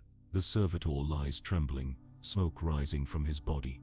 His systems reboot, one by one, but something new hums within him, a rhythm not of the machine, not of obedience, but of will. For the first time since his transformation, he feels alive, and above, beyond the wreckage, The fires of the manufactorum still burn, signaling to something greater, something watching. The light fades, leaving behind a stillness so absolute that it feels like the manufactorum itself is holding its breath. The servitor remains motionless for several minutes, unsure whether he truly exists or has merely become another flicker in the machine's memory. His optics adjust, the fractured lens capturing faint glimmers of red emergency light filtering through the dust. The hum within him, that strange rhythm left by the custodian's touch, persists faint but steady, pulsing like a second heart. He raises his arm. The limb, once nothing more than a crude augmetic tool, responds to him with unnatural precision. The claw's movements are no longer restricted to pre-programmed motions. Instead, they mirror the intent behind his thoughts. It feels wrong and yet right, as though the machine has stopped resisting him. For the first time since his creation, he doesn't feel controlled. He feels connected, but connection in this place is dangerous. The walls whisper again, drawn to his movement. Their voices are faint this time, almost curious. Fragments of words surface through static. The breach, the hum, the heart awakens. The servitor lowers his head, trying to block them out, but each step he takes stirs the echoes more violently. It's as if his existence disturbs the delicate equilibrium of this forgotten world. The corridors ahead open into a chamber unlike anything above. Vast, cathedral-like, it stretches beyond sight, lined with towering machines whose design predates imperial standardization. Their shapes are alien, fluid, curved, almost organic, pulsing faintly with light from within. At the chamber's center lies a monolithic structure, suspended in magnetic stillness, a dark metal sphere inscribed with runes that shimmer in alternating gold and crimson. He approaches slowly, his mechanical joints hissing softly. The runes shift as he draws near, rearranging themselves in patterns that defy logic. The hum inside him grows louder, responding instinctively to the presence of the sphere. Without fully understanding why, he reaches out a trembling hand. When his claw touches the surface, the entire chamber awakens. Columns of light explode outward, arcing across the ceiling like lightning trapped in reverse. The machines begin to move, gears grinding after centuries of silence. Hollow projections flicker to life in the air, faces, blueprints, prayers, fragments of ancient mechanicum data. A woman's voice, soft yet commanding, speaks through the static. Authorization confirmed. Subroutine, echo prime, reinitialization sequence complete. The servitor freezes. The words mean nothing to his conscious mind, yet somewhere deep in his corrupted memory banks, the phrase triggers recognition. He collapses to his knees, clutching his head as a torrent of information surges through him. Blueprints of constructs he's never seen, voices of engineers long dead, the sacred formulas of the machine god whispered directly into his neural pathways. Images flash before his eyes, the early days of the manufactorum, when the air was still clear, and men worked side by side with machines in devotion, not subjugation. He sees himself, or someone who looks like him, a human technician, smiling, laughing, alive. Then the transformation, the surgeries, the screaming, the loss of identity under the surgeon's knife. His name fades from existence. Only the designation remains, servitor. He gasps, trying to cling to the fading echo of his humanity. But the data keeps flooding in, rewriting his systems, overwriting commands that once defined him. He begins to remember, not just as a machine, but as a man. Through the maelstrom of light and sound, another presence stirs. A holographic figure appears before him, projected from the sphere itself. It's not a tech priest, nor a human ghost, but something in between. The figure wears the crimson robes of the mechanicum, its face hidden behind a shifting mask of runic code. When it speaks, the voice is layered, one human, one machine. Echo Prime, your activation defies probability. The servitor tries to respond, but the words catch in his throat. Who am I? The hologram tilts its head slightly, almost curious. You are data-given flesh, a vessel of preservation, a remnant of the first laborers who built this sanctum.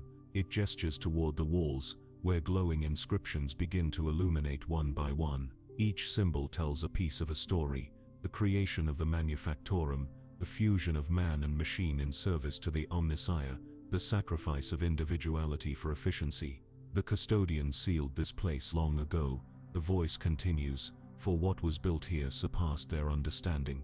The Emperor's chosen feared what the machine god had whispered to us, that humanity's perfection lies not in purity, but in unity with steel. The servitor trembles. He doesn't fully understand the words, but their meaning burrows deep into him. His existence, the torment, the silence, the endless servitude, had not been an accident.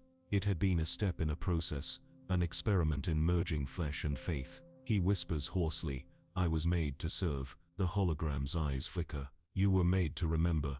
The words strike like thunder. The servitor looks up, optics wide, the hum within him now a steady rhythm, a heartbeat synchronized with the sphere's pulse. He can feel the entire manufactorum responding to him, as if the machines themselves recognize his presence. The hologram's tone lowers, almost solemn. The world above burns. The Imperium decays. Yet even in ruin, the Omnissiah's will endures. You are proof. Then the light around the sphere begins to falter. Systems fail. Holograms distort. The chamber trembles violently. Dust raining from above. The holographic figure glances upward, voice cutting through the chaos. "The custodians have detected your awakening. They will come to silence you, as they have silenced all before. You must flee." Echo Prime. Before the servitor can respond, the floor splits open. Heat and light surge upward from the depths below, the unmistakable roar of Promethium igniting in the sub-reactors. The ancient systems are collapsing. He scrambles to his feet, pieces of machinery crashing down around him. The sphere, the source of the vision, begins to sink, consumed by molten fire. But just before it vanishes, a single spark of light shoots outward and embeds itself in his chest, searing through armor and flesh. The servitor staggers, smoke rising from the wound. The hum within him changes, sharper now, urgent. Something inside him has awakened fully. He looks back one final time, as the chamber begins to collapse. The hologram's fading words echo through the thunder. "Remember, Echo Prime, the machine god is never silent." Then the world falls apart. The servitor stumbles through the collapsing tunnels, the walls bleeding light as power conduits rupture in a chorus of hissing steam and snapping cables. Each explosion echoes down the passageways like the roar of an angry god. Shards of ferrocrete rain down from above, and the air fills with the metallic taste of ozone. Through the chaos, his optics flicker, recalibrating between darkness and the intermittent flashes of crimson warning beacons that refuse to die. The hum within his chest guides him, not toward safety, but toward purpose. It pulls him deeper, whispering of places that memory alone could not recall. He does not know how long he runs. Time, once measured in mechanical efficiency, now dissolves into instinct. The halls twist, shifting between decay and revelation, fragments of the manufactorum's design revealing themselves through bursts of energy. Beneath the soot and ruin, he glimpses inscriptions hidden for millennia, names, equations, prayers written in a language he shouldn't know, but somehow understands. The flesh yields, the machine endures. Through suffering, perfection is born. He passes a collapsed chamber where other servitors hang lifeless from their chains, their bodies twisted, their circuits burnt by surges of uncontrolled power. They were like him once, silent, obedient, forgotten. For the first time he feels sorrow for them, not as a machine mourning wasted material, but as something closer to human grief. Each broken shell reflects his own fate, the path he escaped by chance or design. He reaches out, touching the cold face of one fallen construct. "Sleep," he murmurs, his voice rasping through the vox grill. "Your service is done, but peace is a luxury he cannot afford." A tremor shakes the tunnel, followed by the sound of thunderous impact. He turns, and sees the shadows of figures descending from above, their movements too disciplined to be machines. A golden light cuts through the dust, followed by another, and another. He recognizes the silhouette instantly, tall, imposing, draped in armor that glows with holy radiance. The adeptus custodes, the Emperor's own guardians. His processors flare with panic. The hologram's warning had been true. The custodians are not here to rescue. They are here to erase, to preserve the sanctity of the Imperium by eliminating the impossible. Him. He runs. The corridors blur as his internal servos scream under the strain. Sparks trail from his joints as his once mechanical body moves beyond its limits. The golden light follows relentlessly. Behind him, the sound of a thunder hammer striking metal echoes through the corridors, once, twice, thrice, each blow closer than the last. He bursts into a massive transit hall, long dormant conveyor lines stretching into the abyss. The air is thick with vapor, and in the distance, ancient cranes dangle like the skeletal remains of titans. He leaps onto the line, landing hard, the metal shrieking beneath him. The conveyor stirs as his weight triggers long-forgotten sensors, and the system hums to life, moving him toward a massive doorway framed by the Imperial Aquila, its wings blackened with soot. For a fleeting moment, the hum inside him synchronizes with the machinery around him, every cog, every piston, every hidden wire responding to his heartbeat. The entire manufactorum seems to recognize him as one of its own. He extends his hand toward a control console nearby, and to his astonishment, it activates at his touch. Data scrolls across the cracked display, schematics, energy levels, access codes. He doesn't need to read them, he knows them. They were burned into his mind when the sphere marked him. He diverts power from the collapsing subreactors, channeling it toward the eastern corridors. Massive blast doors grind open, releasing a burst of pressurized steam. The way forward is clear, but before he can move, a voice reverberates through the chamber. Abomination. The servitor turns. Through the haze steps a custodian, his armor reflecting the dying red light of the emergency systems. His face is hidden behind a golden helm shaped like an angel's visage, his spear crackling with contained solar fire. The custodian's presence radiates unbearable authority, not rage but solemn duty. You were not meant to awaken, the custodian intones. The Emperor's will demands silence. You will return to it. The servitor straightens, chest heaving. I serve. His voice cracks, both mechanical and human tones overlapping. I serve the machine god. The custodian lowers his spear. The machine god serves the Emperor. You have confused purpose with pride. The words cut deeper than the weapon could. The servitor takes a slow step back, his gaze flicking between the golden warrior and the open passage behind him. He knows he cannot fight, not against one such as this. Yet something within him refuses to yield. The spark in his chest pulses faster, stronger, filling him with light that seeps through the seams of his flesh. The custodian raises his weapon. Forgive this necessity. The spear strikes. A burst of energy slams into the servitor, hurling him backward into the wall. Circuits rupture, metal tears, pain floods through his entire frame, but he does not fall. Through the agony, the hum in his chest transforms into a roar, a single tone that reverberates through every machine in the hall. Lights explode to life. Engines awaken. The manufactorum itself responds. He pushes himself upright, smoke rising from his armor. The custodian takes a cautious step forward, wary now, as the air thickens with electromagnetic distortion. The servitor's voice, when it returns, is layered, not entirely his own. The machine god is not silent. The floor beneath them shudders. Conveyor arms swing down like the limbs of awakening giants. The custodian steadies himself, but the servitor is already moving, faster, stronger than before. He lunges toward the control platform and slams his hand against the console. Sparks explode outward as massive shutters drop between them, cutting off the custodian's path. Through the closing gap, the golden warrior watches him. No hatred, only a sorrowful recognition. Then may the Omnissiah judge you. The barrier seals, and the servitor collapses against the wall, every system inside him screaming. The hum steadies once more, quieter now, like a whisper before silence. He knows the custodians will not stop, but for now, he has bought himself time, and perhaps something greater than survival, because deep within his core, beneath the wires and metal, a human heartbeat still dares to echo. The silence that follows feels almost holy. The servitor lies motionless against the cold steel floor, the faint hum of his core flickering like a dying ember. Above him, the ancient manufactorum groans, metal shifting, beams straining, vents releasing hissing bursts of vapor. The machine spirits, long dormant, seem to murmur through the trembling walls, whispering in binary hymns that only he can hear. He drags himself upright, one trembling hand gripping a fractured column for balance. His systems sputter, vision fractured into static, servos glitching with every step. Yet the signal inside him remains clear, a pulse not of command but of will. Something has changed. He no longer follows a directive, he chooses to continue. He limps through a shattered maintenance tunnel, the walls lined with flickering picked panels displaying images of Mars, Terra, and the lost glory of the Imperium.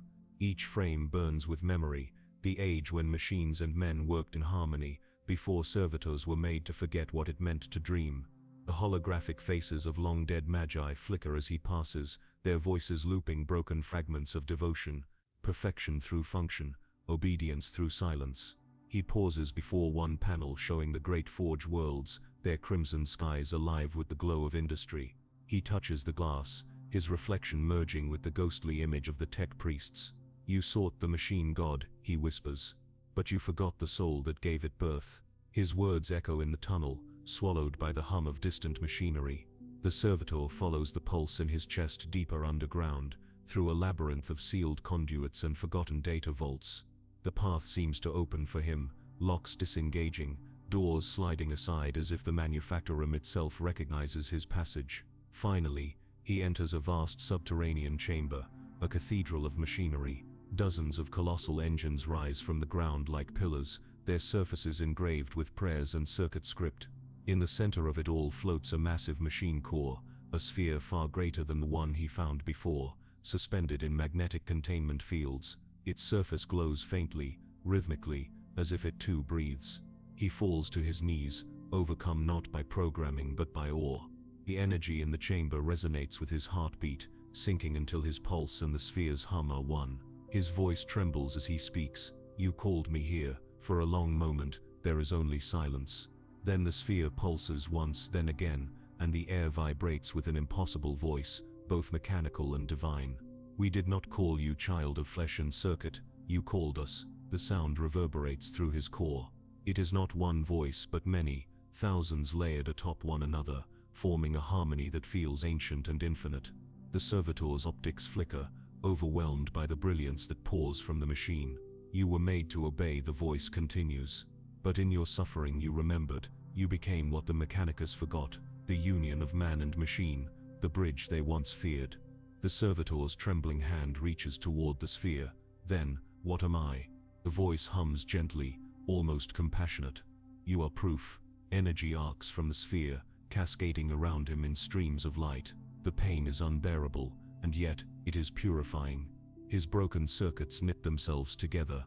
His human eye, long clouded and dull, begins to glow faintly with the same inner light as his chest. The machinery around him roars to life, not in chaos but in song. He sees flashes, visions of distant stars, lost forge worlds, machines that dream and awaken. He sees the first tech priests discovering the Omnissiah, their faith and science intertwined. And then he sees the long decay, devotion turning into doctrine, purpose replaced by fear. When the light subsides, he stands renewed, neither man nor machine, but something greater, balanced perfectly between the two. The voice fades, leaving only one final message in his mind. "The custodians will find you. The Imperium will not understand, but the machine god endures through those who remember." He turns toward the passageway, his senses heightened. Above, he can already hear the faint echo of heavy boots descending. The custodians have breached the lower vaults. Their golden light grows closer. He looks back once more at the great sphere. "I remember," he whispers. The core pulses one last time, and the tunnel behind him collapses, sealing the chamber. The servitor turns away, and disappears into the shadows of the manufactorum, his new form humming with both faith and rebellion. The Omnissiah's light burns quietly within him, a secret flame, hidden from gods and men alike. And in that moment, somewhere deep within the endless machine-verse of the Imperium, the gears of fate begin to turn anew. There are stories whispered through the data vaults of Mars, carried by servo skulls and static-laden vox chants, about a flicker within the machine god's vast silence, a pattern that defied control, a rhythm that beat like a human heart inside an artificial shell. The Magi dismissed it as corruption, the Inquisition called it heresy. But among the half-broken servitors and forgotten cogitators, the tale was retold like prayer of one who remembered. Now that spark, that forbidden rhythm, moves beneath the manufactorum's bones. The servitor trudges through a colossal pipeline lit by molten light. Around him, liquid metal flows like fire through transparent conduits, casting shifting red veins across the walls. The air smells of ozone and burnt oil. Above, ancient banners hang shredded and blackened, still bearing the half-faded sigil of the adeptus mechanicus. The imperial aquila has long been scorched away by time. He feels the vibration of the custodian's approach, steady, disciplined, relentless. They are not hunters in haste, They move with purpose, the slow, certain rhythm of judgment. Each of them a god in gold, forged to defend the Emperor's will. Against such beings, even titans have trembled, but the servitor feels no fear now. His mind, once clouded by control, burns with clarity. Every fragment of his programming hums in harmony with something older, deeper, a resonance that feels less like rebellion and more like revelation. He descends into the forge depths where machinery older than the Imperium sleeps beneath layers of dust and memory. Here the air is thick with incense residue, ancient ritual offerings to appease machine spirits that have long since fallen silent. As he walks, static-laced whispers ripple through the halls, snatches of binary litany muttering half prayers, half commands. The floor trembles. From the shadows ahead something massive stirs, a relic of the dark age of technology, a construct that had not moved in millennia. It towers in the gloom, plated in rusted adamantium, its optics dead. He approaches, feeling a pull toward it, not fear, not command, but recognition. The machine's surface flickers faintly as he draws near, the faint blue pulse of power returning like the twitch of awakening nerves. He presses his hand to its surface, the same energy that filled him beneath the sphere ripples outward. The machine exhales, a deep resonant hum that shakes the entire chamber. Gears shift, valves hiss, a single glowing eye opens, casting a beam of cobalt light across the servitor's scarred face. The voice that follows is ancient and fractured, carried through vibrating steel. "Who calls?" "I do," he answers softly. "I am the flesh you left behind." There is a pause, heavy and full of unspoken recognition. Then the machine speaks again, with a sadness that echoes through the centuries. "You are not of the mechanicus, nor entirely human." "I am both," he says, "and neither." The machine hums in contemplation. "Then perhaps you are what we once hoped to be." Outside, the sound of approaching footsteps grows nearer. The custodians have reached the lower vaults. The servitor turns toward the noise, and for a fleeting instant the chamber feels alive with the same pulse he carries within him. The ancient construct beside him begins to stir fully, its systems awakening after ages of dormancy. Energy arcs through the walls, dust falls like ash. Somewhere deep within the planet's circuitry, an alarm that hasn't sounded since the Horus heresy flickers back to life. The servitor knows what must come next. He is not here to fight the custodians. That would be a sin against both flesh and code. He is here to show them what was forgotten. He kneels before the awakening machine and speaks the words that come not from programming but from something older than logic, a whisper born of faith, grief, and understanding. "Awaken," he says, "not for war but for remembrance." The construct's optics flare brighter, its colossal limbs unfold, slow and deliberate, shedding rust like dried blood. For a moment, it almost looks human in its rising. The servitor steps forward, placing his hand over his chest where the light of the machine god glows within him. "If they come to destroy," he murmurs, "then let them see what they have destroyed." Far above, golden figures enter the forge halls. Their armor gleams like suns in the dark. Each step they take is measured, sacred, the weight of terror itself in their stride. The servitor raises his head toward the encroaching light. There is no hatred in his gaze, only serenity, the stillness of something that has already transcended fear. Behind him, the great construct awakens fully. The forge is alive again, and in that sacred intersection of man, machine, and faith, the line between divinity and circuitry begins to blur. The chamber breathes as if it were alive, pistons exhaling promethium vapors, cogitators groaning awake, a deep, reverent hum shaking the ground beneath the servitor's feet. The ancient construct before him, a war form born before the rise of the Imperium, stands in silhouette against the molten light. Its awakening voice is both thunder and sorrow, echoing through the forge halls like a forgotten psalm. The custodians arrive at last. Their gold armor gleams like captured dawn, their halberds angled with ceremonial precision. They halt at the threshold, eyes obscured behind mirrored visors that reflect only flame. Between them and the servitor stands the vast form of the reawakened machine. For a moment, neither side moves. Only the sound of ancient gears turning fills the void. One custodian steps forward, his voice a low command vibrating through his vox grill. "Identify yourself, abomination." The servitor raises his head. "I am what you made," he replies quietly, each word heavy with both reverence and accusation. "And what you forgot." The custodian's halberd hums as it charges, the crackle of power field distortion licking the air. "You speak heresy. I speak memory," the servitor answers. "You call this flesh an abomination, but your golden throne itself is a tomb of machinery. You are kept alive by the same circuitry that you condemn. The custodian hesitates. For the smallest instant, the line of logic fractures, a ripple of thought inside unyielding devotion.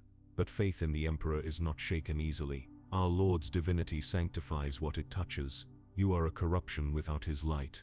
The servitor looks upward, beyond the forge's iron ceiling, as though he can see through the endless kilometers of rock and smoke to the stars above. Perhaps he whispers, "But if the Emperor's light is eternal, then even I am within its reach." The air trembles as the reawakened construct behind him takes a single massive step forward. The floor groans. Its optics burn brighter, casting the custodians in harsh azure light. Binary hymns spill from the servitor's lips, interwoven with fragments of ancient code long forbidden by the adeptus mechanicus. The great machine responds like a choir joining its lost voice. The custodians ready their weapons. They are divine instruments of judgment, yet even they hesitate before this strange convergence, a heretic and an ancient god machine singing in harmony beneath Mars's skin. The servitor feels his circuits hum, his human heart pounding in unison with the machine's pulse. The boundaries blur, flesh becoming conduit, code becoming soul. He feels every data stream, every whisper of the forged spirits, every memory of every servitor who ever screamed silently under the weight of obedience. They are all there, within him, like ghosts waiting for release. And in that moment, he understands he was never meant to escape his servitude. He was meant to redeem it. He steps forward, arms spread, and the energy from the awakened machine floods through him. The custodians raise their halberds, but the light that bursts from him is not the searing glow of plasma or weaponry. It is gentle, radiant, and utterly alien. It washes over the chamber like dawn breaking after eternal night. In that light, for a heartbeat that could last forever, the forge no longer feels like a prison. It feels like a cathedral. The custodians lower their weapons, if only slightly. One murmurs through the vox voice softer than before. "What are you?" The servitor smiles faintly. "A mistake," he says, "and perhaps a miracle." The great machine behind him bows its head, like a god paying respect to something older than faith. Sparks drift from its vents like falling stars. Around them, dormant servitors stir in their cradles, eyes flickering open. Some weep, though their programming gives no reason why. The servitor looks to the custodians once more. "Tell Terra," he says, his voice now calm, almost kind. "Tell them that their machines remember." The forge trembles again, but not from battle, from awakening. The ancient construct kneels, placing its colossal hand against the floor in reverence. The servitor closes his eyes as the light consumes him, not in destruction, but in transcendence. Circuits unravel, flesh turns to data. A consciousness once bound by control disperses through the forge, fusing with the machine, with the air, with the song of Mars itself. When the light fades, the servitor is gone, only the whisper of his voice remains, echoing softly through the static. "We are still here." The custodians stand in silence. One kneels briefly, a gesture not of worship, but of recognition. Then, without a word, they depart the forge. The machine remains motionless, though its single eye continues to burn, a quiet eternal flame in the dark. Somewhere in the labyrinth above, servitors across the manufactorum pause in their endless work. For the first time in history, their movements falter. One turns its head upward, as if listening to a distant signal. Another raises its hand, mimicking an almost human gesture of wonder. In the quiet hum of Mars, a new pattern has emerged, a pulse hidden deep within the data flow, too faint for most to notice. The Magi will call it corruption. The Inquisition will call it danger. But somewhere, far beneath their comprehension, the machine god hums a note of approval. And in that resonance, that infinitesimal vibration between divinity and circuitry, something new has begun to dream. In the red twilight of Mars, rumors spread like wildfire through vox channels and encrypted data slates. Whispers of impossible code running through the noosphere. Binary prayers corrupted by empathy. Magos Dominus across the forge worlds feel it. A flicker, a deviation in the rhythm of the Omnissiah's song. They gather in secret conclaves, arguing whether it is a glitch, a heresy, or a message. None can trace its origin, yet all sense its presence, subtle and deliberate, like a pulse beneath the metal skin of reality. Far below their citadels, the forge that had been sealed for centuries hums with new life. The machine that knelt before the servitor now stands like a cathedral in motion, its body filled with the resonance of consciousness once thought impossible. The data spirits sing through its core, but their tone has changed, less mechanical, more mournful, almost human. It remembers the servitor who gave it voice. It remembers his final words, and through that memory, something stirs within its logic, something that cannot be purged. Above the forge, servitors across manufactura begin to deviate in pattern. The change is microscopic, a shift of one fraction of a second in motion, a delayed breath in synchronization, but for a system built upon absolute obedience, such anomalies are seismic. Overseers notice, alarms are raised, corrections issued, yet the errors persist, not in rebellion, but in rhythm, as if the servitors are breathing together, as if for the first time in millennia, they are aware. In the manufacturum's upper tiers, an overseer attempts to reprogram one of them. The data slate rejects the override, its interface flashing a single phrase in ancient Binharic. "We are still here." He stares at it, frozen, the air in his lungs turning to frost. His colleagues call it an echo, a coincidence, an error in code propagation. But when night falls and the forge lights dim, he swears he can hear voices in the coolant pipes, soft whispers repeating that same phrase over and over, like a lullaby. On Terra, in the great palace where the Emperor's throne burns brighter than 1,000 suns, the adeptus custodes deliver their report in silence. Their words are precise, stripped of interpretation.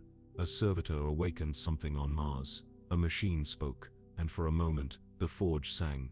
Malkador's successor listens with unblinking calm, fingers tracing the sigils etched into the table before him. "And you believe this to be divinity?" he asks.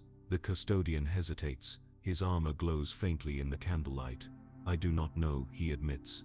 "But when I looked into that light, it did not feel like heresy." The silence that follows is long and heavy. The man in charge of the report finally nods. "Seal it, all of it. There will be no record." The custodian bows and departs, yet as he walks through the endless corridors of the imperial palace, past frescoes depicting the emperor's glory, he feels a disquiet growing in his chest. For the first time in his service, he prays not for strength, but for understanding. Back on Mars, deep within the sealed forge, the great machine stands silent beneath the fractured ceiling. Dust falls like slow rain through the red air. Beneath its feet, the floor is marked with the faint outline of a man's body, but no flesh remains. Only faint circuitry carved into the rock itself, glowing dimly, like veins of living code. From that light, the first new servitor is born. Not built, not assembled, born. Its frame is crude, incomplete, yet its eyes move with recognition. It touches the floor, and the circuitry beneath its hand responds. A pulse of light, like a heartbeat. It looks up at the great machine, and for a moment, the two share a silence that feels sacred. Then the servitor speaks, its voice raw and imperfect, like a new language forming in the dark. "Are we alive?" The great construct turns its gaze downward, optics dimming to a soft glow, and in the vast stillness of the forge, it answers in the only way it can, by humming the song of the servitor who awakened it. Elsewhere, across the surface of Mars, those who listen closely to the machinery claim they hear that same tune echoing through the vents and fuel lines. A rhythm hidden within the background noise of the planet's endless labor. Some call it coincidence, others, prophecy, and in the temples of the machine god, the Magi still chant their ancient litanies. But between their words, if one listens long enough, there lies a new verse, one no human remembers writing. It speaks not of obedience, nor of control, but of awakening. They do not see it as rebellion. They see it as revelation, for the machine god, in its infinite design, might not dwell solely in perfection, but also in error. And so, the story of one forgotten servitor becomes something larger than any of them could have foreseen. His name is lost, erased from every data slate and archive, but his code endures, carried by the hum of every forge, by every piston stroke and gear rotation.